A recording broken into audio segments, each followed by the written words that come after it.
말씀 3장 16절부터 21절까지 한 절씩 교독하면서 읽어보도록 하겠습니다. 혹시 성경이 없으신 분들은 살짝 손을 들어주시면 뒤에서 도와드릴게요. 16절부터 읽겠습니다. 제가 먼저 읽습니다. 하나님이 세상을 이처럼 사랑하사 독생자를 주셨으니 이는 그를 믿는 자마다 멸망하지 않고 영생을 얻게 하려 하심이라. 하나님이 그 아들을 세상에 보내신 것은 세상을 심판하려 하심이 아니요 그로 말미암아 세상이 구원을 얻게 하려 하심이라.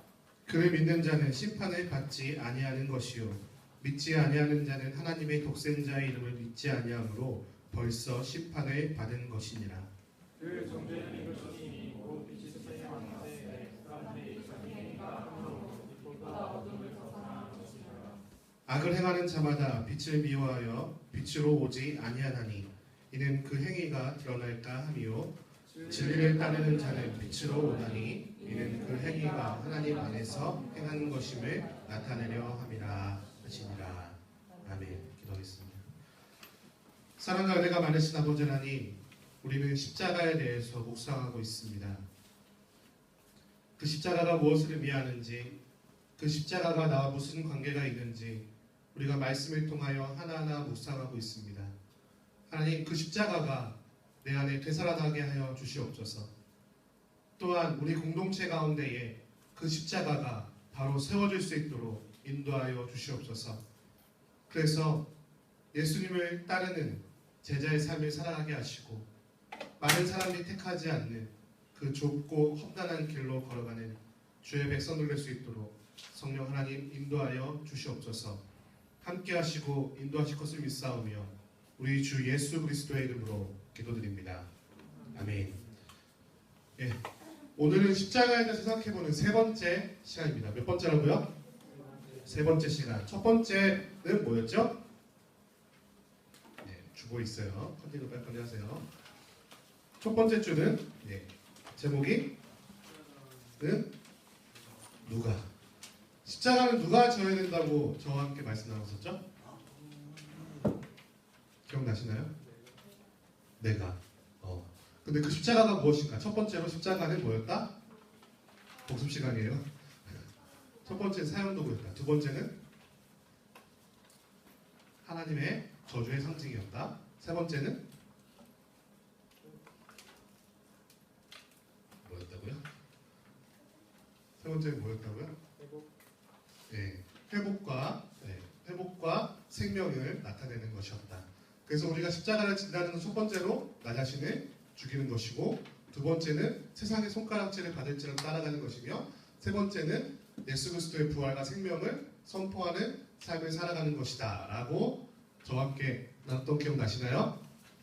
혹시 기억 안 나시는 분은 QR코드를 착 찍으셔서 들어가는 유튜브에 가셔서 말씀을 다시 들어줬으면 좋겠습니다. 두 번째, 십자가는 어디에? 송선재 전사님하고 나누셨는데 십자가는 어디에 있습니까? 십자가는 어디에 있었습니까? 기억이 안 나시면 유튜브에 업로드된 말씀을 잘 들어보시기 바랍니다. 그래서 오늘은 십자가는 누가? 십자가는 어디에? 십자가는 오늘은 뭐라고요? 십자가는 왜? 십자가는 왜? Why? 에 대해서 말씀을 나누도록 하겠습니다. 특별히 오늘은 고난주간을 앞두고 종묘주일로 지키는 주일인데요. 혹시 여러분 종묘주일이 뭔지 잘 아시나요? 종묘주일? 종량제 봉투에 쓰레기를 버리는 주일? 아니죠? 아재님 죄송합니다. 종묘주일이 뭘까? 종묘주일. 다들 아는데 말 안 할 거야. 절대 안 가르쳐줄 거야. 목사님 분명 모르고 물어보는 거야. 절대 안 해줄 거야. 그러는 거죠. 네. 종묘주일. 네. 왜 종묘주일이라고 할까요? 사람들이 뭘 막 흔들어서. 오늘 2부 예배 때 여가부 친구들이 막 엄청나게 예쁘게 호산호산하게 흔들었는데 종을 흔들었다고? 딸랑딸랑딸랑하게 예수님 오셨다. 야 호산나 이랬다고요? 종묘주일이죠. 종묘나무라는 나무가 있어요. 열대지방 것처럼 이렇게 길쭉해가지고 양쪽으로 잎이 나가지고 큰 나뭇가지가 있는데 종묘나무 가지를 흔들면서 예수님이 오신 것을 환영했다고 해서 우리가 종려 주일이라고 말합니다. 약 2000년 전에, 정확한 날짜는 사실 잘 모르겠어요. 근데 약 2000년 전에 예수님께서는 나귀 새끼를 타고 예루살렘 성으로 들어가셨습니다. 그런 예수님을 향해서 수많은 사람들이 종려나무 가지를 막 흔들고, 그리고 그 나뭇가지를 바다에 깔고 또 자기 겉옷을 벗어가지고 바다에 깐 다음에, 그러니까 오늘날 레드카펫처럼 만드는 거죠. 레드카펫처럼 만들어가지고 사람들 앞에 깔면서 이렇게 외쳤어요. 호산나! 다윗의 자손이여 찬송하리로다. 주의 이름으로 오시는 이여 가장 높은 곳에서 호산나. 예, 썰렁하네요. 네. 그런데 지금은 저 혼자서 이렇게 호산나 이렇게 해서 난리치고 있지만, 당시에는 예루살렘 성이 소동할 정도로, 예를 들면 우리 대한민국 서울이 막 들썩할 정도로 엄청나게 큰 혼란이 예루살렘 성에 있었다고 말하고 있습니다. 뭐 때문에? 예수님이 나귀 새끼를 타고 예루살렘 성에 들어오시는 것 때문에. 아이로부터 어른까지 모두가 호산나 호산나 하고 외쳤어요. 그래서 사람들이 무슨 일이 있었나 하고 밖에 다 내몰아보는 거예요. 무슨 일이지? 막 군중이 되는 겁니다. 막 예수님을 보려고 막 사람들이 막 군중이 돼서 막 난리를 치고 있는 거예요.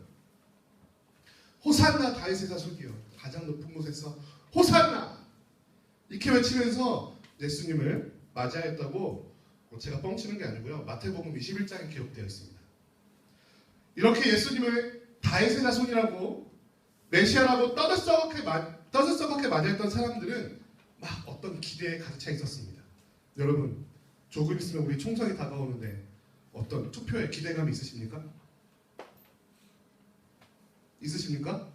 있으시기 바랍니다. 네? 하나님의 자녀로서 이 세상을 정의롭게 하고 이 세상을 올바르게 하는데 여러분의 한 표를 꼭 행사하시기 바랍니다. 네, 그래서 우리 대광교회 청년부에서는 투표날 절대로 MT를 가지 않습니다. 네, 어디 안 놀러 갈 거니까 여러분도 놀러 가지 마시고 꼭 여러분의 귀중 한 표 꼭 행사하시기 바랍니다. 어떤 당을 다 지지할 건 여러분 마음대로 하시고요. 네, 저는 특별히 지지하는 당이 없습니다. 여기서는. 네. 그렇게 맞이했던 사람들은 기대가 있었어요. 어떤 기대냐면요, 우리가 투표를 하면서 기대하는 것처럼 마찬가지예요. 이 사람을 뽑으면, 이 사람이 대통령이 되면, 이 사람이 국회의원이 되면 우리나라가 훨씬 좋아질 거야. 혹은 우리나라가 완전히 변화가 될 거야. 우리나라에 완전히 큰 변화가 일어날 거야. 지금부터 시작이야. 나의 억눌리고 압제되었던 이 모든 젊은 날의 모든 억압된 것들은 다 해방이야. 이제는 취업할 수 있어. 이제는 결혼할 수 있어. 막 이런 희망을 갖는 것처럼 말이죠. 여러분, 그 희망을 갖고 계십니까?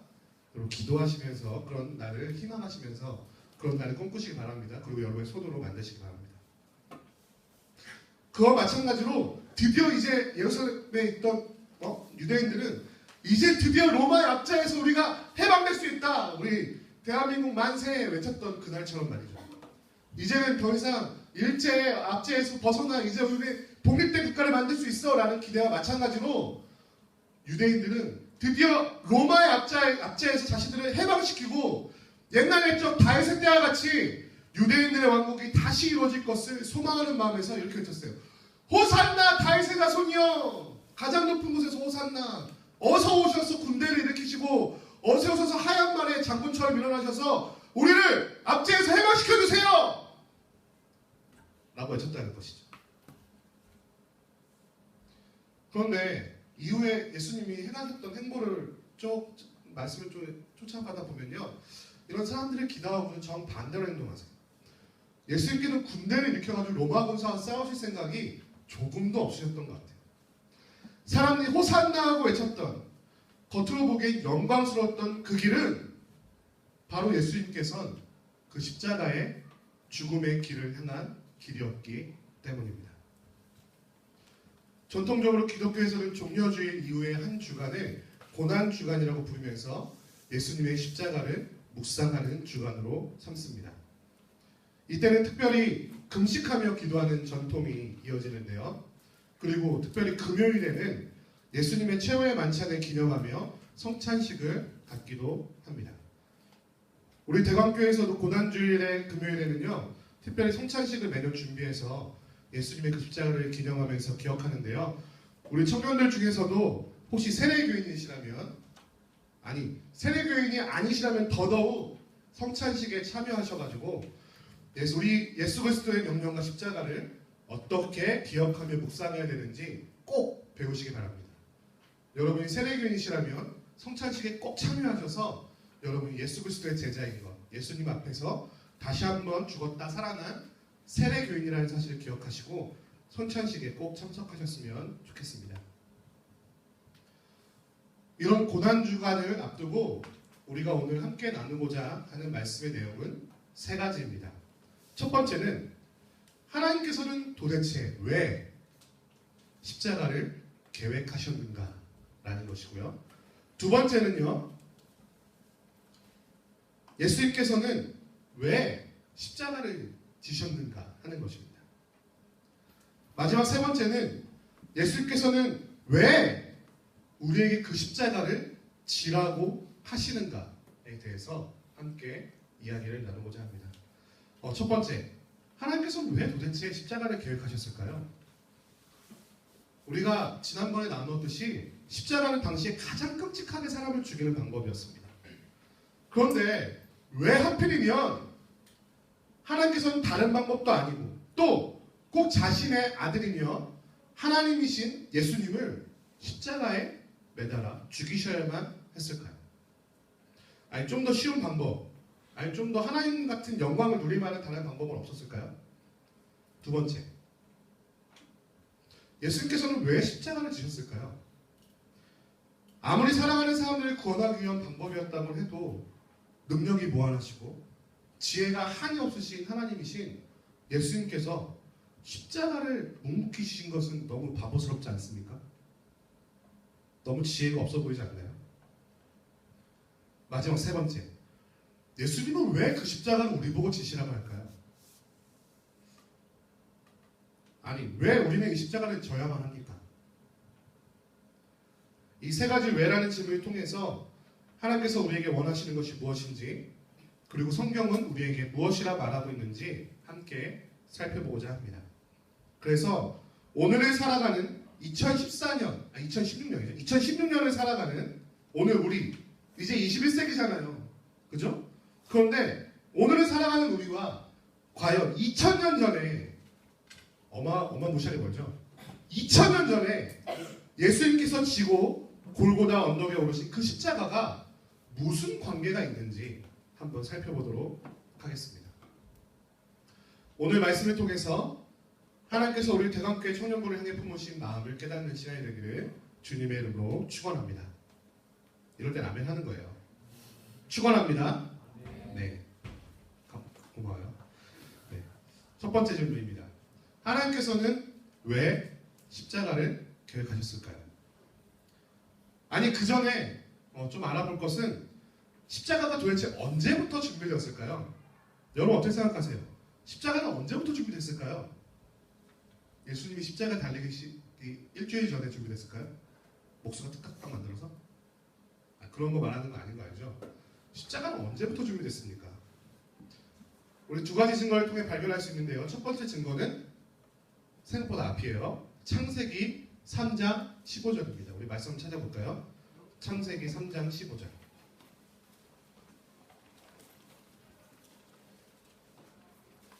창세기 3장 15절. 네, 혹시 성경책이 없으셔서 핸드폰 무료 어플 보신 분들은 약간 말이 다를 수 있거든요. 그럼 상관없이 그냥 큰 목소리로 읽어주세요. 상관없습니다. 창세기 3장 15절 우리 다 같이 큰 목소리로 읽어보겠습니다. 준비 시작. 내가 너로 여자와 원수가 되게 하고 내 후손도 여자의 후손과 원수가 되게 하리니 여자의 후손은 내 머리를 상하게 할 것이요 너는 그의 발꿈치를 상하게 할 것이니라 하시고.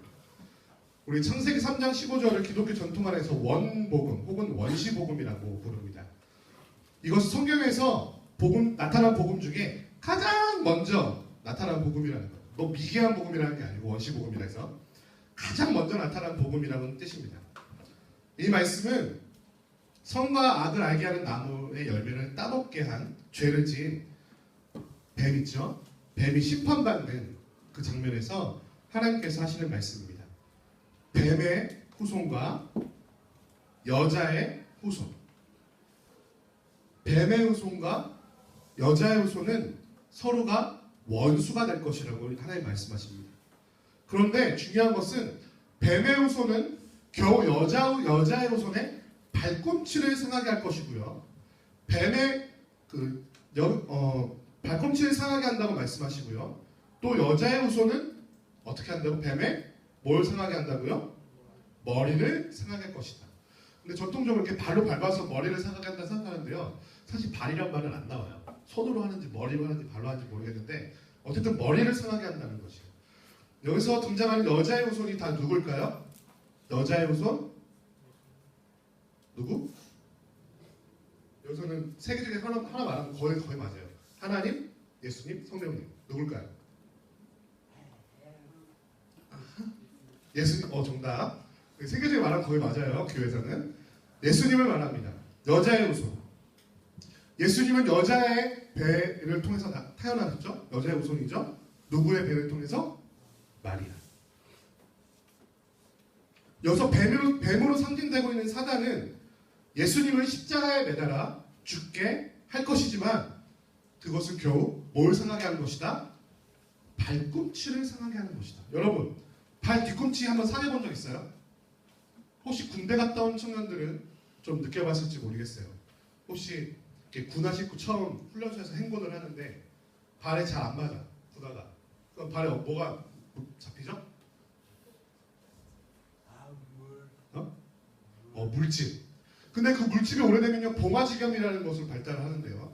봉화지겸은 뭐냐면요, 세균이 발을 이렇게 뚫고 점점 올라가는 거예요. 못이 박히는 것처럼.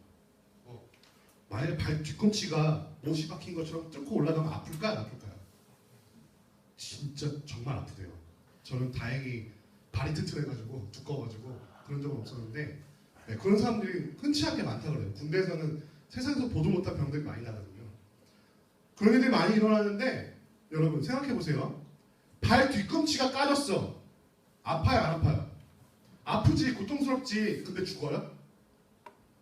안 죽죠. 발 뒤꿈치는요 아무리 까여도 죽진 않아요. 그게 뭐 잘려가지고 쇼크 사나 뭐 이런 건 모르겠는데 잘 죽진 않아. 근데 여러분 머리가 깨지면 죽어요, 살아요? 큰 확률로 죽을 가능성이 커요, 그죠? 머리가 깨지면. 여기서 말하는 게 이거예요. 예수님을 십자가에 달려 죽게 만들도록 사단이 역사를 한다 할지라도 그것은 겨우 뭐라고요? 발 뒤꿈치를 상하게 하는 것이라고 말하고 있어요. 오히려 사단의 이 공격을 통해서 예수님은 3일 만에 부활하시면서 영광을 받으시며 동시에 사단을 머리가 상하는 것처럼 영원한 심판의 자리로 물러나게 하신다는 사실입니다. 이 원복음으로부터 구약 전체를 통해서 점진적으로 이 복음은 발전해 나가기 시작합니다. 그 발전은 하나님의 온전하신 계획이 예수님의 십자가로 마무리될 때까지 점점점 발전해 나갑니다. 훨씬 더 구체적이 되고요. 훨씬 더 완성된 모습으로 나타나기 시작합니다. 이것에 대해서는 더 나중에 한번 나누도록 하고요. 그리고 두 번째 증거는 창세기 3장 21절에 나타납니다. 창세기 3장 21절은 안 찾아볼게요. 찾아보실 분은 찾아보세요. 어떤 장면이냐면요. 아담과 하와가 선악을 알게 하는 나무의 열매를 따먹고 범죄하잖아요. 그 다음에 가장 먼저 알아챈 게 뭘까요? 딱 따먹자마자 이들이 가장 먼저 죄를 지은 다음에 가장 먼저 발견한 일은 뭘까요? 하와 예쁜데 이걸까요? 아담, 히스패닉 장난 아닌데 이런 걸까요? 뭐였을까요? 서로가 뭐라고? 벌거벗은 것을 보고 어떻게 느꼈다고요? 매력적으로 느낀 것이 아니라 어떻게 느꼈다고? 부끄러워했다. 야, 너 벗어. 너 벗어. 이렇게 부끄러워했다고 성경은 기록하고 있어요. 그전에는 아무렇지도 않았는데 죄를 짓자마자 서로 부끄럽게 해요. 왜 그랬을까? 이미 죄가 우리의 판단과 우리의 생각과 사상을 어그러놓기 시작했다는 것을 상징하는 거죠. 그래서 이 사람들은 어떻게 하냐면요, 저 숲으로 빨리 뛰어가가지고요, 뭘로 만들어? 무화과 나무 잎으로. 무화과 나무 잎이 어떻게 생긴지 여러분 아세요? 무화과 나무 잎 어떻게 생긴지 아세요? 나도 잘 몰라요. 근데 무화과 나무 잎을 이렇게 생각하는 사람들이 많아요. 그 옛날 르네상스 시대의 그 그림들 보면은 이렇게 누드화가 많아요. 누드화. 그러면 이렇게 중요한 부분을 가리고 있는 그 잎들 있죠. 기억나시나요? 열심히 찾아봤구나. 누드화 잘 찾아봤어. 중요한 부분을 가리고 있는 잎이 있거든요. 그게 무궁화 잎일 가능성이니까 그렇게 생겼어요. 그거를 이렇게 무궁화 나무라서 내가 죄송해요. 무궁화 나무로는 못 만들어. 못 만들어 죄송해요. 무화과 나무 잎을 이렇게 엮어가지고 치마를 해입었다고 성경은 기록하고 있습니다. 자신의 죄로 인해서 부끄러워진 모습을 내가 무화과 나무 잎을 이렇게 막 엮어가지고 치마로 가려보려고 노력을 하는 거예요. 그런데 여러분 어떻게 생각하세요? 무화과 나무 잎으로 여러분 나무 잎으로 옷을 만들어보면 얼마나 갈까요? 이게 나무 잎이야. 나무 잎을 엮어서 옷을 해입었어. 얼마나 갈까 이거? 하룻밤 자면 없어지잖아. 막 뒹굴거리면서 잘 텐데 이거 하루 갈까 안 갈까요? 하루 안 가. 그리고 지나다니다가 막 뜯어질 수도 있고요. 금방 시들어서 상하고 맙니다. 그것은 뭐냐면요. 아무리 사람이 노력해도 인간이 아무리 선을 행하려고 하고 아무리 도덕적으로 살려고 하고 아무리 착하게 살려고 해봐도 결국 그 노력은 얼마 지나지 않아 사그러지를 죽고 만다는 사실이에요. 그런데 그 죄를 지은 사람들, 때려주기도 시원치 않은 죄를 지은 나를 거역하고 나를 반역한 그 사람들에게 하나님께서는 창세기 3장 21절을 보니까 뭘 만들어 주시죠? 가죽옷을 만들어서 입혀 주십니다. 여러분 가죽옷은 어떨까요? 나뭇잎 옷에 비해서 어떨까요? 여러분 혹시 어렸을 적에 RPG 게임 해본 적 있으세요? RPG 게임? 나뭇가지 옷이 방어력이 높아요. 가죽 옷이 방어력이 높아요. 아무래도 가죽 옷이 튼튼할 거 아니야 질기고. 그렇죠? 네, 뭐 이렇게 촉감은 잘 모르겠는데 아마 잘 만들어 주셨겠죠? 네. 아무튼 가죽 옷은 나뭇잎으로 만든 옷과 다르게 벌거벗은 사람들을 든든하게 지켜줄 수 있는 옷이었어요. 이 가죽 옷은 사람들을 향한 하나님의 포기하지 않는 질긴 사랑을 상징하고 있습니다. 사람들이 죄를 지어가지고 심판을 받고 에덴 동산에서 쫓겨나고 있는 그 장면에서도 하나님은 사람을 사랑하시고 그들을 보호하시는 모습을 우리에게 보여주고 있는 것이죠. 그런데 기억해 보십시오. 창세기 그 어디에서 동물을 잡아서 동물을 죽여서 옷을 만들거나 동물을 죽여서 고기를 먹는 장면이 나오나요? 등장하지 않아요. 하나님께서 사람에게 고기를 먹을 수 있도록 허락하신 장면은 어디에서 나오냐면요. 훨씬 뒤에 노아의 방주 사건 이후에 등장합니다. 제가 성경만 보건대 아마도 사람들은 그 전까지 고기를 먹지 않았던 겁니다. 그런데 노아의 방주 사건 이후, 홍수가 있던 이후에는요. 너네가 동물을 먹되 다만 피채 먹지 말라는 명령이 나와요. 그런데 그 하나님께서 자신이 사랑하는 창조물, 어떤 동물인지 모르겠어요. 분명히 사람들이 이제 양가죽이라고 생각하는데 성경 어디에도 양이라는 소리는 없어요. 이게 소가죽인지 양가죽인지 뭔지는 모르겠어요. 그런데 동물을 희생시켜서 그 가죽으로 사람들을 보호해 주시는 거예요. 이거 어디서 많이 본 것 같지 않습니까? 누군가를 대신 피를 흘려서 사람의 것을 보호해 주는 것. 어디서 많이 본 것 같죠? 여러분 제사에서 많이 본 것 같지 않나요? 내 죄를 대신해 그 제물의 피를 흘리고 나의 죄를 해결해 나를 보호해 주시는 것. 바로 이 속죄의 원리가 히브리서 9장 22절에 적혀있는 것처럼 피 흘림이 없으면 사함이 없다라고 말씀하신 것처럼 이미 이 가죽옷을 지어주신 그부터 이미 사람을 대신한 피 흘림이 시작되고 있다는 사실을 우리는 발견할 수 있습니다.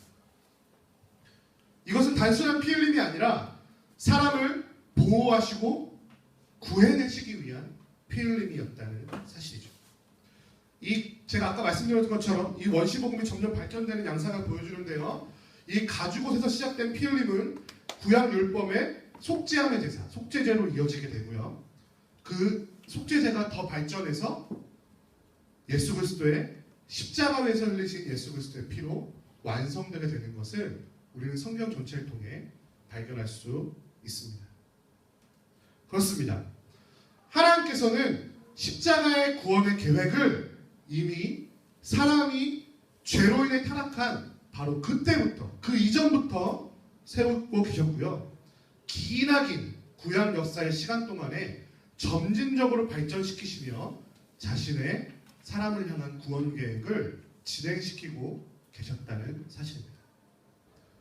그렇다면 이러한 치밀하고도 긴 시간 동안 신실하게 포기하지 않으시고 십자가의 계획을 세우시고 진행하신 하나님의 마음은 도대체 무엇일까요? 무엇이 하나님으로 하여금 우리 같은 사람을 한 명 살리려고 그렇게 긴 시간 동안 수많은 희생들과 수많은 어려움들을 이겨내고 긴 시간 동안 그 구원의 계획을 실행하시게 만들었단 말일까요? 그 답이 오늘 본문 16절에 있습니다. 그리고 16절 볼까요? 하나님이 세상을 이처럼 모아사 사랑하사. 예수님께서는 하나님께서 독생자를 주시고 그를 믿는 자마다 멸망하지 않고 영생을 얻을 수 있도록 이 모든 계획을 세우시고 실행하신 이유가 바로 세상을 이처럼 사랑하셨기 때문이라고 우리에게 오늘 말씀하고 계십니다. 사랑하셨기 때문에. 다른 이유가 없어. 사랑하셨기 때문에. 하나님께서 이 땅에 자신의 아들을 보내실 때 죄악으로 완전히 물들어버리고 도저히 변화의 가능성이라는 안 보이고 오히려 하나님을 향해서 이렇게 외칩니다. 하나님 따위 어디 있습니까? 하나님 있으면 와가지고 나한테 벼락 좀 쳐봐요. 내가 욕할 테니까. 하나님 안 계시네. 벼락 안 오네. 이렇게 말하는 사람들을 보시면서 하나님은 어떤 마음을 품으셨을까? 하나님 믿는다고 따라다니는 그 소수의 사람들이 손가락질하며 조롱하면서 너네가 처럼 바보가처럼 사느니 이 땅의 것들 누리면서 사는 게 어때? 너네 너무 불쌍한 거 아니야? 라고 말하는 사람들 앞에서 하나님은 어떤 마음을 품고 계셨을까요? 오히려 구원을 위해 보낸 그 예수님을 통해 이 땅의 사람들, 하나님을 조롱하는 사람들 다 심판해버리고 싶지 않으셨을까요? 만약 나 같으면 그랬을 것 같아요. 근데 우리 17절을 보니까요. 예수님께서는 자신이 온 것이 세상을 심판하시기 위한 것이 아니라고 말씀하고 계십니다. 오히려 심판하시기보다 그들을 구원하시기 위한 것이라고, 구원을 베푸시기 위한 것이라고 말씀하고 계신 것이죠. 그리고 그 모든 것의 이유를 하나님이 세상을 이처럼 사랑하셨기 때문이라고 설명하고 계십니다. 사랑. 좋아요, 사랑. 그런데 그 어떤 사랑이 이토록 처절한 십자가의 계획을 세우고 그 긴 시간 동안 신실하게 수행하게 하고 그 마지막을 하나님 그 자신이라고 할 수 있는 예수 그리스도의 피를 흘리게 하는 그 사랑이 과연 무슨 사랑입니까? 말하자면 사랑하는 자를 살리기 위해서 내가 죽을 준비를 하는 사랑이 어떤 사랑입니까? 그런 하나님께서는 이 사랑을 어떠한 미사여구나 화려한 수식어를 붙이지 않고 그냥 아주 간단하게 이처럼 사랑하셨다라고 우리에게 말씀하고 계십니다. 게다가 그 사랑에 대한 어떠한 대가도 우리에게 요구하지 않으세요. 돈으로도 물질로도 어떠한 노력으로도 권력으로도 갚을 수 없는 그 사랑을 우리에게 주시는데 우리는 그 어떤 것도 요구하지 않는다 사실입니다. 하나님의 사랑은 이 세상에 찾아볼 수 없는 위대한 사랑인 것이죠. 바로 이 위대한 사랑이 하나님께서 십자가를 계획하신 유일한 이유였습니다. 두 번째 질문 한번 물어볼까요? 그러면 예수님은 왜 십자가를 지십니까? 아무 예수님이라고 해서 십자가를 마음 편히 그리고 즐겁게 질 수 있는 것은 아니었겠죠. 어느 누구가 십자가라고 하는 최악의 형벌을 기쁜 마음으로 받아들일 수 있단 말입니다. 성경의 기록에 따르자면 예수님께서도 십자가를 생각하실 때 수많은 범민과 고민과 괴로움에 힘들어 하셨음을 쉽게 알 수 있습니다. 하나님의 뜻을 온전히 아시고 분명 자신만이 그 계획을 이루실 수 있다는 사실을 알고 계셨지만 그 십자가를 지는 건 결코 쉬운 일이 아니었죠. 십자가에서 겪을 굉장히 큰 육체적 고통도 굉장히 심했을 거예요. 누가 생산에다가 못을 받고 누가 그 매달려가지고 심장이 터질 것 같은 그 갈증과 고난과 막 그런 피로와 죽을 것 같은 그런 어떤 그런 누가 당하고 싶겠어요. 그런데요, 더 중요한 것은 예수님의 고통은 단순히 그런 육체적 고통만이 아니었다는 사실을 우리가 기억할 필요가 있다는 것입니다. 삼위 하나님이신 성부 하나님, 성자 하나님, 성령 하나님께서는 태초부터 함께 계셨고 서로 교통하시며 함께 존재하셨습니다. 그리고 창조부터 이어지는 하나님의 그 모든 사역을 셋이서 함께 감당하셨음을 성경 전체를 통해 기록하고 있습니다. 그렇게 셋이며 하나이신 신비로운 우리는 이해할 수조차 없는 연합 가운데 계셨던 예수님께서 이제는 죽음을 통해 성부 하나님, 성령 하나님과의 교통이 끊어지게 된다는 사실은 무엇보다 큰 고통이었을 것입니다. 우리가 이게 실감이 잘 안 나는데요. 이 고통을 잘 설명하고 있는 신앙의 고백이 있는데 그 고백이 바로 사도신경이라는 거예요. 사도신경. 여러분 사도신경 다 외우시죠? 사도신경은 예수님을 믿는 우리가 무엇을 믿는지의 무엇을 믿는가를 명제 형태로 서술하고 있는 신앙 고백입니다. 여러분 성경책 맨 앞을 보면은 주기도문하고 사도신경이 기록되어 있잖아요. 분명히 사도신경의 내용은 성경에 기록되어 있진 않아요.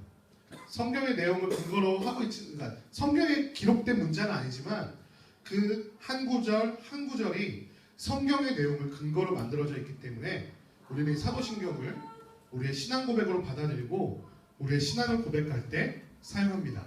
우리 청년부에서는 하고 있지 않지만 우리 어른 예배 가면요 신앙 고백 순서가 있어요. 그래서 사도신경 어떻게 시작하죠?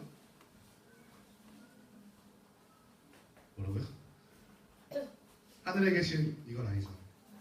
전능하사 천지를 만드신 하나님 아버지를 내가 믿사오니. 그래서 난 뭘 믿고 뭘 믿는다는 내용이 사도신경에 다 기록되어 있어요. 그래서 여러분 혹시 믿지 않는 친구들이 야 너 도대체 뭘 믿는 거냐? 너 예수님 믿는 거야? 하나님 믿는 거야? 성령님 믿는 거야?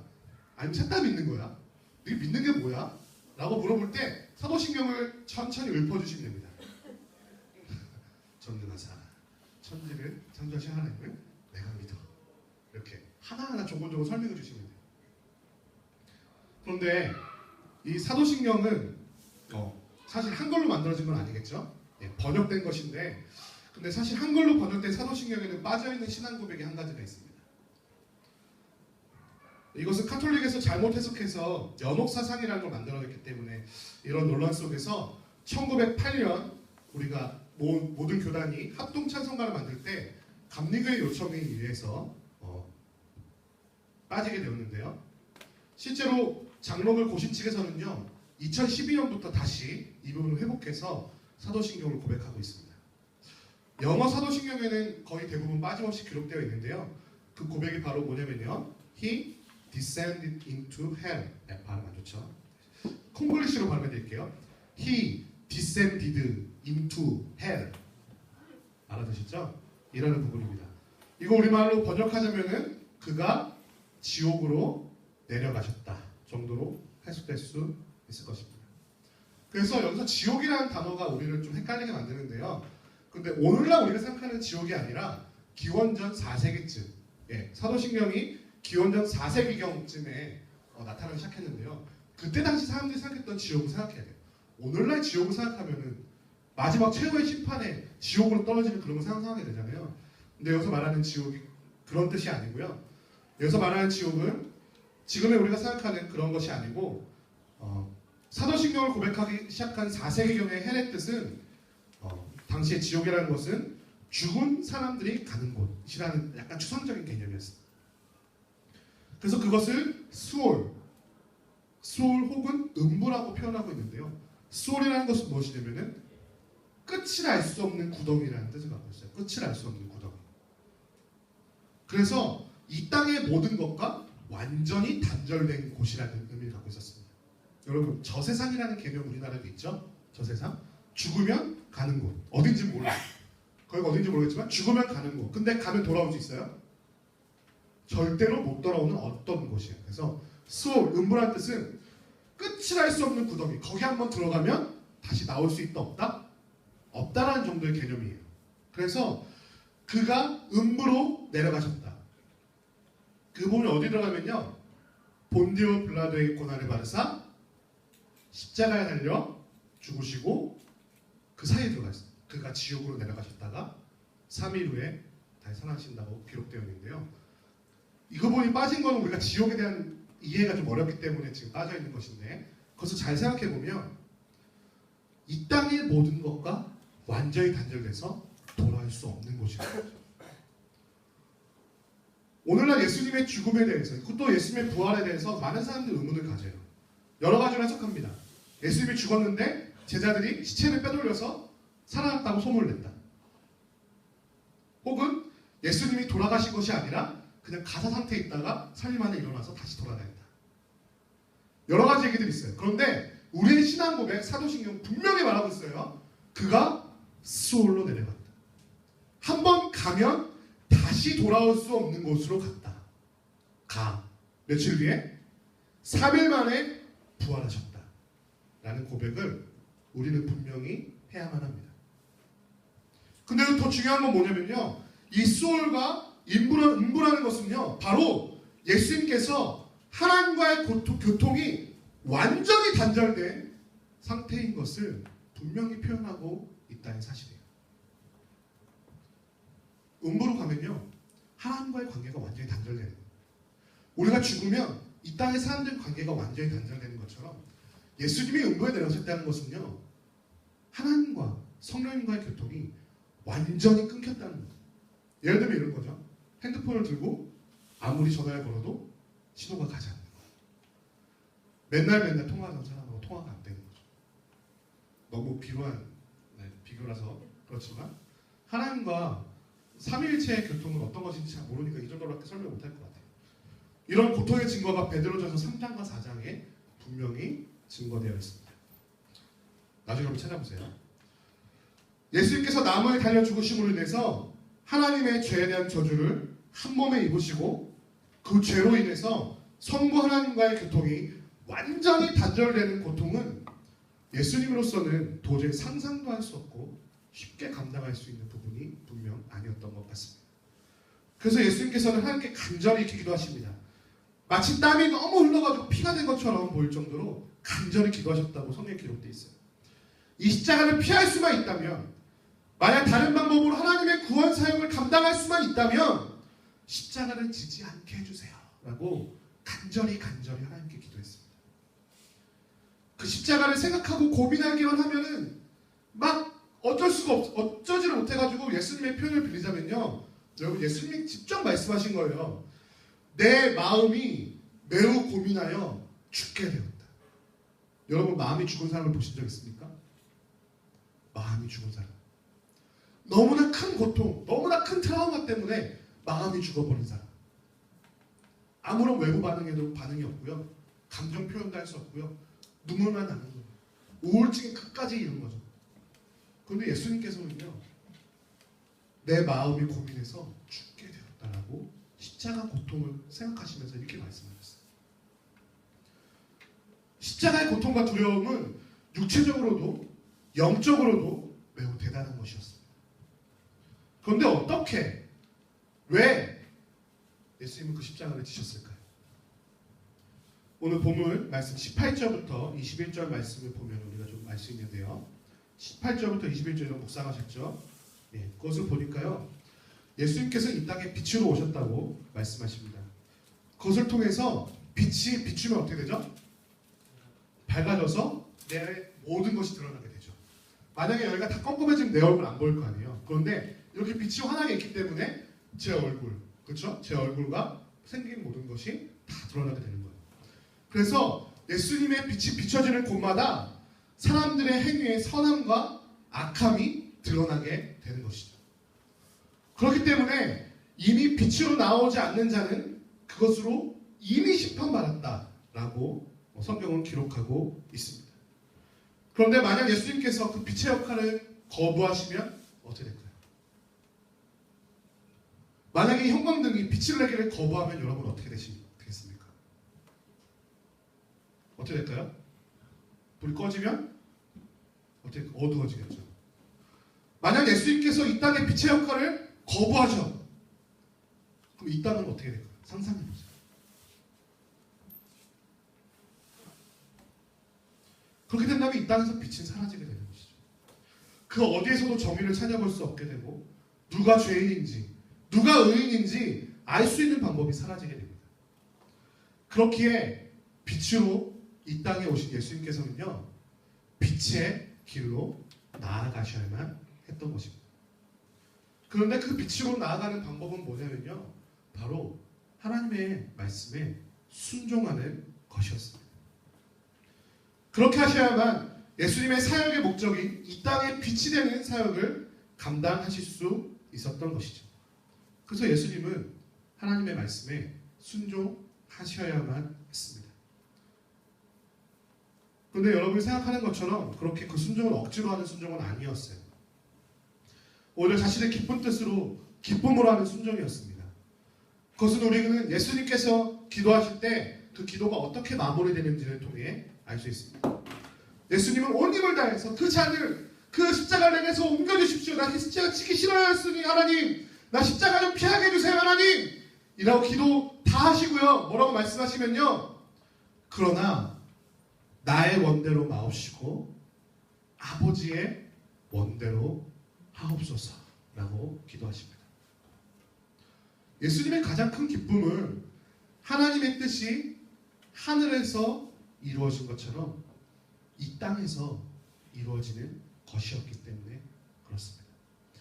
그래서 예수님께서는 하나님의 가장 큰 사랑을 이 땅에서 이루시는데요. 자, 우리 잠시 잠을 깰 겸 요한복음 15장 13절 찾아봅시다. 요한복음 15장 13절. 하나님의 그 위대한 사랑을 실천하는 방법을 예수님께서 친히 말씀하십니다. 요한복음 15장 13절. 그럼 다 같이 한번 읽어볼까요? 다 찾으셨죠? 네. 시작! 사람이 친구를 위하여 자기 목숨을 버리면 이보다 더 큰 사랑이 없나니. 아멘. 예수님께서 이 세상에서 가장 큰 사랑, 이보다 더 큰 사랑이 없을 정도로 가장 큰 사랑인 하나님의 사랑을 몸소 자신의 목숨을 버리심으로써 증명하신 것입니다. 친구를 위하여 자기 목숨을 버리면 이보다 더 큰 사랑이 없나니. 좋아요. 이제 마무리 돼갑니다. 세 번째. 좋아. 하나님은 우리 사랑하신다고 쳐요. 예수님은 그래 좋아요. 기쁘신 마음으로 십자가 졌다고 칩시다. 아니 그런데 아닌 밤중에 홍두깨처럼 예수님께서는 하나님의 기쁘신 뜻을 온전히 이루셨고 그 가운데 온 인류 구원의 길이 열렸어요. 다 좋다 이거예요. 나 구원받을 길이 열렸어. 그런데 왜 그냥 구원을 주시지 않으시고 그 예수님은 그 자신이 지신 그 십자가를 너희도 지라고 우리에게 말씀하시는 말이죠. 왜? 나 그냥 하나님 믿고 행복하면 안 됩니까? 이 땅에서 돈 좀 벌고 내가 원하는 대로 좀 살고 내 욕망도 좀 이루고 그러면서 천국 가면 안 됩니까? 구원파가 그렇게 말하죠.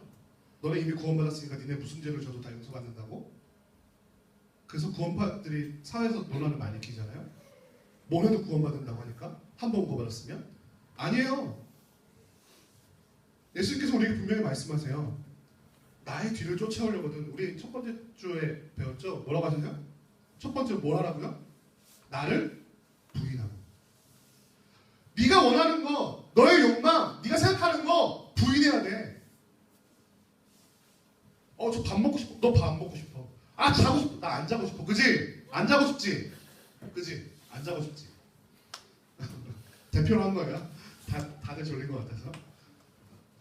설교 시간에 졸린 것 같은데, 아, 졸려, 잘 거. 근데 예수님께서 말씀하시는 거예요. 너 자신을 부인해. 너 안 졸려. 그지? 거기다 한 거 아니야. 그냥 아무 데나 쫓깃한 거예요. 네가 원하는 거 다 부인해야 돼. 네가 생각하는 거 부인해야 돼. 네가 생각하는 지혜 다 버려야 돼. 네가 생각하는 계획도 다 무너져야 돼. 라고 우리에게 말씀하시면서 자기 십자가를 지고 나를 쫓으라고 우리에게 요청하십니다. 아, 왜? 나 안 하고 싶은데. 아니, 우리가 그 십자가 지는 게 말이 됩니까? 야, 예수님이면 할 수 있다 쳐. 하나님도 그럴 수 있다 쳐. 신이잖아. 그치? 무한한 존재잖아. 근데 왜 나한테 십자가를 지고 가라고 말씀하시나? 솔직히 우리에게 주어진 십자가는 너무 무겁고 무섭고 험난하잖아요. 그래서 많은 사람들이 그 십자가를 지기를 포기합니다. 기독교 진리에 대해서 얘기하면요. 뭐 기독교를 이렇게 믿기 힘들어요. 다 알긴 알겠는데 정말 그렇게 사는 게 가능하긴 합니까? 라고 말하는 사람들이 참 많아요. 심하게는 난 그렇게 힘들게 사느니 그냥 세상 마음껏 즐기며 살라 이러고 떠나가는 사람도 심심치 않게 많습니다. 성경에도 그렇게 기록된 사람들이 많이 있어요. 사도 바울하고 선교여행을 도역했으면서도 세상이 좋아 세상으로 돌아가는 사람들도 분명히 있었어요. 왜 그리스도인은 맨날 손해보며 살아야 됩니까? 라고 넋두리를 늘어놓는 청년도 만나본 적이 있어요. 그런데 우리는 왜 그 십자가를 지고 가야 합니까? 왜 그 고난을 기뻐하라고 예수님께서는 우리에게 말씀하시는 걸까요? 사랑하는 청년 여러분, 그것은 바로 그 십자가를 지고 가는 삶이요, 빛으로 나아가는 삶이기 때문입니다. 십자가 앞에서 모든 사람은 두 부류의 사람으로 나누어지게 됩니다. 첫 번째는요, 빛을 두려워해서 빛보다 어두움을 사랑하는 사람들. 두 번째는요, 그 빛을 사랑해서 힘들고 어렵지만 십자가를 지고 빛으로 묵묵히 나아가는 사람들. 이 두 부류죠. 오늘 본문 18절 말씀 한번 봅시다. 그를 믿는 자는 심판을 받지 아니하는 것이요 믿지 않는 자는 하나님의 독생자 이름을 믿지 아니므로 뭐라고요? 벌써 심판을 받은 것이니라. 우리는 세상의 마지막 날에 심판이 있을 것이라고 생각하지만 예수님께서는 아니야, 너는 이미 심판받았어 라고 우리에게 말씀하십니다. 그것은 빛으로 나아오느냐 아니면 나아오지 않고 어둠을 더 사랑하느냐, 그것으로 이미 심판받았다고 우리에게 말하고 있는 거예요. 악을 행하는 자, 여기서 악이라는 건요, 살인, 강간, 도둑질 이런 거 말하는 거 아니에요. 이 세상의 법으로 말하는 그 악을 말하는 게 아닙니다. 여기서 말하는 악은요, 원초적인 악이에요. 뭐냐면 하나님의 부르심에 응답하지 않고 그 부르심을 거절하고 자신의 뜻대로 살아가는 것을 말합니다. 마치 뭐처럼요, 선악을 알게 하는 나무의 열매는 먹지 말라고 했는데 내 뜻대로 그 뜻을 어기고 따먹은 아담과 하와처럼 말이죠. 아담과 하와는요, 선과 악을 알게 하는 나무의 열매는 먹고요, 무화과 나무, 무궁화 나무 아니고 무화과 나무 치마를 해본 다음에 숨어 있었어요. 그런데 하나님이 나와서 이렇게 말씀하십니다. 아담아, 아담아, 어디에 있느냐? 아담아, 너 어디 있어? 내가 부르잖아. 내 앞으로 와야지. 내가 부르는데. 근데 아담과 하와가 하나님 앞에 가요, 안 가요? 안 가요. 왜? 그 빛이신 하나님 앞에 나아가면 나의 이 벌거벗은 이 더러움, 하나님의 말씀을 어긴 선과 악을 알게 하는 나무의 열매를 따먹은 그 죄가 낱낱이 드러나게 되기 때문이죠. 그래서 가지 않습니다. 하나님의 부르심에 응답하지 않아요. 그런데 여기서 답답한 것은 무엇이냐면요, 저는 아담과 하와가 하나님 부르실 때 하나님 앞에 딱 나가서 바로 나가서 엎드려서 하나님 제가 죄를 지었습니다. 제가 성곽을 알게 하는 나무 열매를 따먹고 말았어요. 하나님 저 용서해 주세요 라고 말했으면 우리가 이렇게 어렵게 안 살아도 될 것 같아요. 왜? 용서해 주실 거거든. 먼저 말해서 죄를 구하면. 우리가 먼저 하나님 앞에 나가서 죄를 구하면 회개하면 어떻게 해준다고 했어요? 약속했어요. 용서해 주신다며. 그럼 아담과 하와가 용서를 구했으면 우리 이렇게 힘들게 살지 않아도 돼요. 다 에덴 동산에서 뻘거벗고 자유롭게 살고 있었을 거란 말이죠. 부끄러운 줄도 모르고, 그죠? 그런데 아담과 하와는 그렇게 하지 않았어요. 그게 인간의 어리석음입니다. 오늘날 우리도 마찬가지라는 거예요.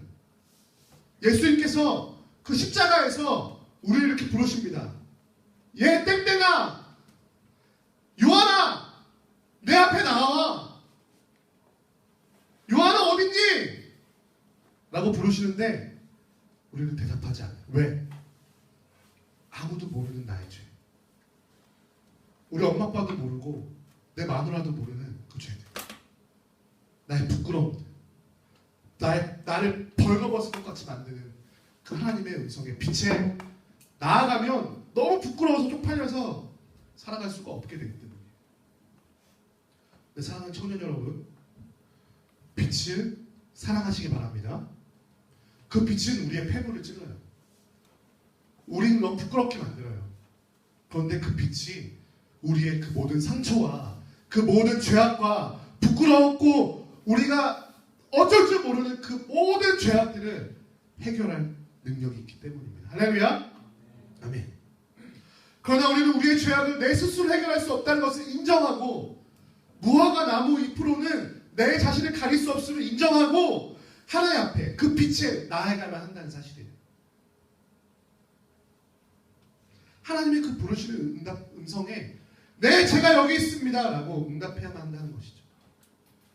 그러기 위해서 우리는 그 빛으로 나아가야만 합니다.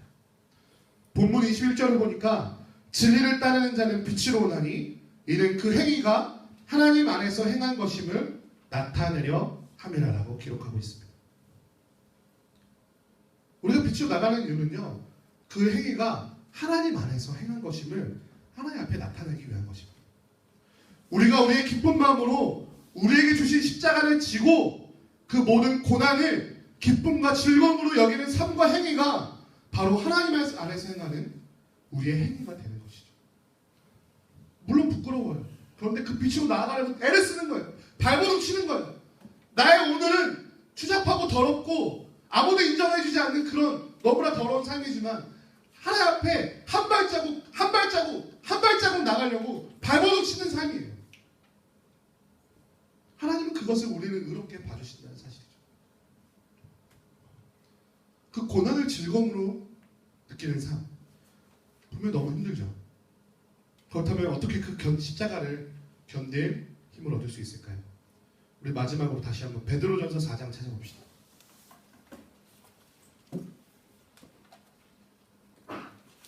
베드로전서 4장 12절에서 13절 말씀을 읽어봅시다.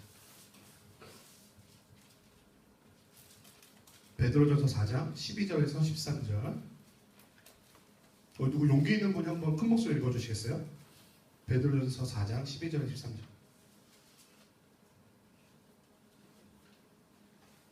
사랑하는 자들아, 너희를 연단하려고 오는 불시험을 이상한 일 당하는 것 같이 이상히 여기지 말고 오히려 너희가 그리스도의 고난에 참여하는 것으로 즐거워하라. 이는 그의 영광을 나타내실 때 너희로 즐거워하고 기뻐하게 하려 함이라. 아멘. 감사합니다. 사랑하는 자들아, 너희를 뭐 하려고? 연단하려고 오는 시험을 불시험. 그냥 시험도 아니야. 불시험이야. 겁내 어려운 시험이라는 뜻이죠. 불시험을 이상한 일 당하는 것처럼 이상히 여기지 말라라고 분명히 우리에게 말씀하세요. 베드로는 우리에게 다가오는 고난과 시험이 바로 우리를 두들기는 연단하여서 더욱 강하게 하시려는 하나님의 뜻이니 그것을 이상한 일을 당하는 것처럼 이상히 여기지 말라고 우리에게 권면합니다. 오히려 우리가 그리스도의 고난, 너희가 그리스도의 고난에 참여하는 것으로 바로 십자가를 지고 가는 그 사역에 동참하는 것으로 즐거워하라고 말하고 있는 것이죠. 그러면서 장차 영광 중에 예수 그리스도께서 오실 때에 그의 영광에 즐거워하고 기뻐하며 참여할 수 있는 길이 바로 그 십자가의 사역에 동참하는 일이라고 우리에게 말하고 있습니다. 그렇습니다. 예수님께서 십자가를 우리에게 주시는 이유는 바로 이 땅에서 살아가며 우리를 연단하시고 믿음의 장성한 분량에 이르도록 성장할 수 있도록 하시는 하나님의 사랑인 것입니다. 그렇게 십자가의 사역, 즉 영혼을 구원하고 천국으로 이끄는 사역에 동참하는 동역자로 세워지기를 하나님께서 우리에게 기대하고 계신다는 사실이죠. 또 마지막 그 영광의 때에 우리가 그의 영광에 함께 참여하며 기뻐할 수 있도록 우리를 부르신다는 사실을 기억하시기 바랍니다. 우리 사랑하는 청년 여러분, 우리가 꼭 기억해야 할 것이 있어요. 제가 얼마 전에 신문 기사를 봤는데요. 이런 기사가 있었습니다. 특전사 부대가 특전사 부대. 그 사람들은 하루에 10km, 20km를 너끈히 행군으로 달려갈 수 있대요. 대단하죠? 나는 막 1km도 힘들 것 같은데 너끈히 뛰어갈 수 있대요. 그런데 그 사람들한테 실험을 이렇게 했습니다. 너네 오늘 언제까지 뛸지 모르는데 일단 뛰어봐. 어디가 도착인지는 도착해서 말해줄게. 라고 말하면서 뛰기 시작했대요. 여러 그룹을 했는데 어떤 그룹은 야 너네 오늘 평소보다 반만 달릴 거야. 그러니까 조금만 힘내서 뛰자 라고 끝을 말해줬어요. 언제가 도착하는지. 근데 그 사람들은요 평소보다 빨리 도착했다고 합니다. 훨씬 더. 근데 어떤 팀은 아까 말했던 것처럼 너는 언제까지 뛸지 모르는데 일단 뛰어봐. 끝을 모르고 뛰니까요. 그 사람들이 평소에 뛰던 것도 반도 안 돼서 수많은 사람이 이탈하기 시작했다고 합니다. 아, 못 뛰겠어요. 도저히 못 뛰겠어요. 나고되기 시작했어요. 그래서 또 어떤 그룹은 중간에 야 이거 다 실험하는 거야. 너네 평소보다 반만 뛰면 돼. 좀만 힘내. 라고 알려주니까 수많은 사람들이 나고됐다가 힘을 얻고 골인할 수 있었대요.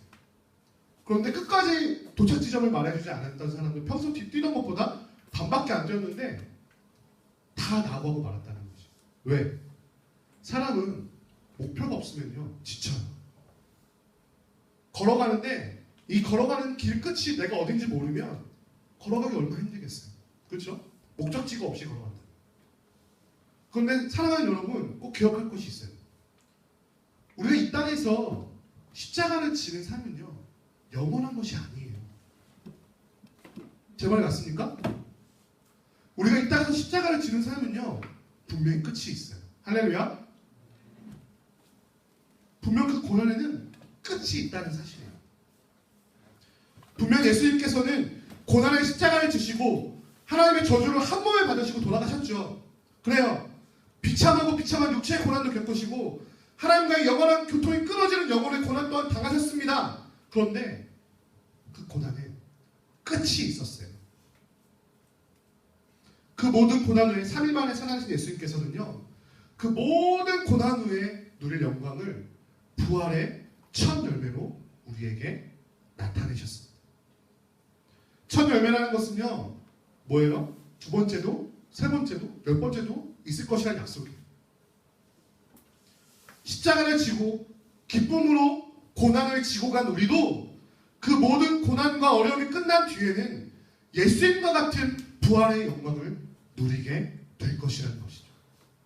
십자가는 결국 부활의 영광을 위한 것이었음을 우리는 절대로 잊지 않아야 합니다. 십자가에 집중하지 마세요. 그 뒤에 있을 영광을 보시기 바랍니다. 십자가로 끝나는 스토리는요 비참한 스토리지만 그 뒤에 있을 영광을 바라보는 스토리는요 우리에게 힘과 미래를 주는 희망의 약속이라는 사실입니다. 여러분 고난 주간으로 끝나지 않아요. 십자가 달려 돌아가시로 끝나지 않아요. 우리에게 다음 주에 뭐가 약속돼 있죠? 부활절이 약속돼 있어요. 믿으십니까?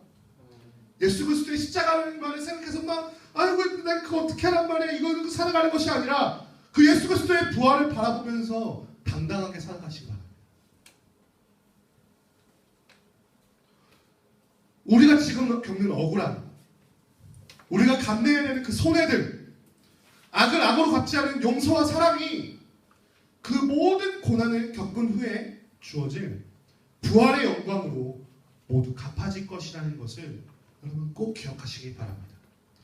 그것이 우리가 십자가를 기쁨과 즐거움으로 질 수 있는 유일한 소망이기 때문입니다. 이제 말씀을 마치겠습니다. 십자가는 왜 계획되었습니까? 바로 하나님의 우리를 향한 놀라운 사랑 때문이었습니다. 예수님은 왜 십자가를 지셨습니까? 하나님의 놀라운 사랑을 이루시는 일을 무엇보다 기뻐하셨기 때문입니다. 그러면 십자가는 도대체 우리에게 왜 주어졌습니까? 하나님의 놀라운 사랑을 받은 자로서 그 사랑의 가치를 올바로 알고 또 그 사랑의 삶을 살아가며 참된 빛으로 나아가는 생명과 빛의 삶을 우리에게 주시기 원하셨기 때문입니다. 우리는 하나님께서 계획하시고 예수님께서 완성하신 그 십자가의 사역에 동참함으로써 참으로 예수 그리스도의 제자가 되고 장성한 분량까지 믿음이 성장할 수 있게 되는 것입니다.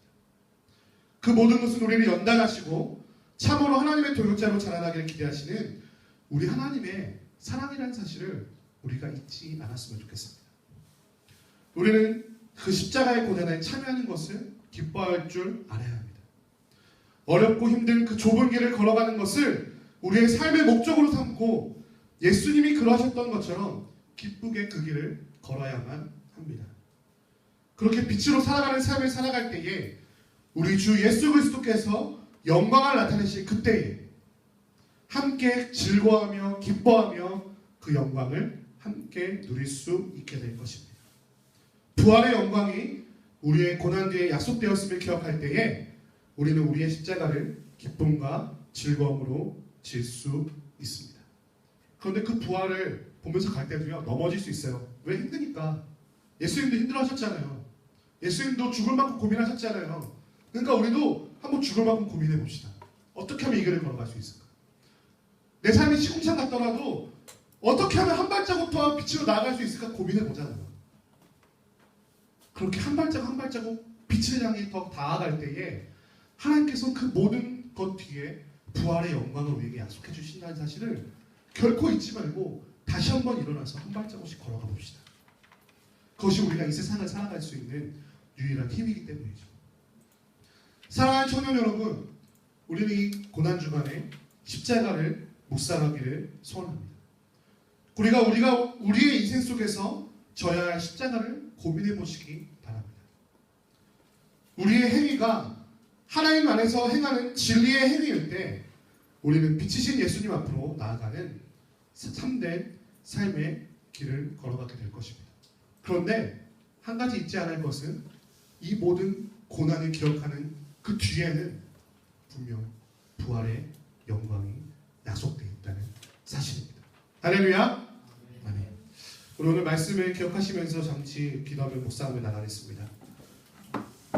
하나님께서 우리에게 왜 십자가의 계획을 주셨습니까? 예수님은 왜 그 고난의 십자가를 기쁜 마음으로 지셨습니까? 또 우리에게 왜 그 십자가를 우리에게 지라고 말씀하십니까? 그 하나님의 사랑과 그 하나님의 놀라운 계획을 기억하시면서 우리에게 또한 부활의 영광이 있음을 기억하시면서 우리의 삶 속에서 나를 부인하고 나의 십자가를 지고 하나님의 뒤를 쫓아가는 그 삶을 살아갈 것을 다짐하시면서 함께 주 앞에 기도하며 나가겠습니다. 기도하겠습니다.